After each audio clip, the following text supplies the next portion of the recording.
Karena skrip dan jadwal juga udah berubah, semua yang tadinya di plan ya lumayan jadi berantakan. Tapi kita tetap bisa adaptasi lah sama situasi kayak gitu. Dan ya untung hasilnya jadi lebih bagus sih. Hari ini kita tuh mau ngomongin gimana proses bikin iklan Indomie. Meskipun iklannya udah keluar agak lama, cuman sampai sekarang tuh menurut gue ini masih project paling menarik sih. Karena gue tuh diberi kebebasan penuh sama klien, itu pertama. Yang kedua itu karena konsepnya tuh align sama yang gue suka, komedi. Backgroundnya itu, pertama itu awalnya kita kan ngerjain iklan Indomie yang Sarah Gibson. Habis itu mereka pengen bikin iklan kedua dengan brand ambassador yang beda. Setelah video pertama itu mereka suka, akhirnya untuk video kedua mereka tuh kayak bebasin gue aja gitu. Briefnya tuh cuma satu, tolong bikin yang lucu. Ketika klien ngasih lu kebebasan 100%, itu berarti ya lu harus punya tanggung jawab 100%. Kalau misalnya lu nggak lucu nih, wah mati lah gue.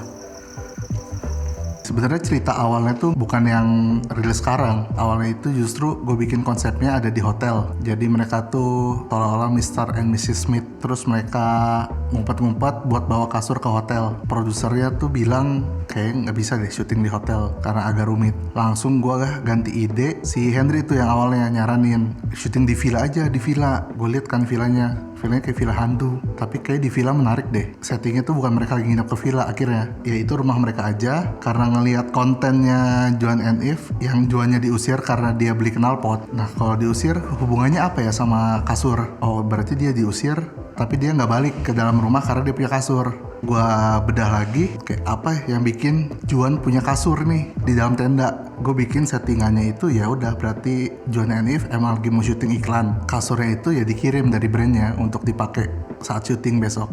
Ya setelah ceritanya jadi, gue rasa oke, lucu nih ceritanya lagi syuting. Abis itu Joannya malamnya diusir, punya kasur nggak balik-balik. Akhirnya Joannya minta maaf, masalah selesai. Akhirnya gue bikin kayak menonton iklan, dia secara jelas gitu menunjukkan kalau dia iklan. Makanya gue tambahin yang lain terakhir, yang kayak ini kita lagi syuting iklan, videonya udah mau habis gitu loh. Itu gue masukin buat unsur metanya itu. Di syuting kan nih? Lah ini dari tadi syuting, tuh video udah mau habis. Habis ini jangan lupa ambil shot closing kasur ya. Setelah jadi skripnya, ya gue masukin dalam storyboard, terus gue masukin foto-foto sebagai reference, gue kirim ke klien. Untung langsung suka dia, langsung approve. Ya udah lanjut reki. Akhirnya kita pilih rumah yang ada di Limo ya, rumah Limo, karena menurut gue itu juga lucu, interiornya bagus, mid century gitu. Nah cocok lah sama mereka berdua. Abis reki juga nggak ada masalah, kita present ke klien juga suka langsung dengan rumah itu. Akhirnya ya udah lanjut, kita produksi. Sebenarnya kayak dari pre-pro-nya juga nggak terlalu rumit ya. Klien juga percaya 100% sih sama kita. Pas produksi hari H itu, ramalan cuaca itu 60% hujan. Wah lumayan tuh, udah deg-degan tuh, ketar-ketir. Ya udahlah, yang penting kita tetap jalanin dulu aja. Pas syuting hari itu, semuanya udah direncanain sama astralnya. Ya lumayan berjalan lancar sebenarnya, meskipun panas banget siangnya. Awalnya skripnya itu ya udah Joan tidur di luar aja. Cuman karena hujan, gue tuh harus ganti skrip dan jadwal syuting pada hari itu. Jadi gue bilang ke Asrada, yang ini harus dimajuin, yang ini harus dimundurin. Di iklan Indomie itu pas yang shot mau di akhir-akhir, itu tuh sebenarnya udah ada rintik-rintik hujan. Itu tuh kayak gue benar-benar buru-buru banget buat nge-take itu. Karena kalau itu nggak ke-take, maka buyara semua. Karena skrip dan jadwal juga udah berubah, semua yang tadinya di plan ya lumayan jadi berantakan.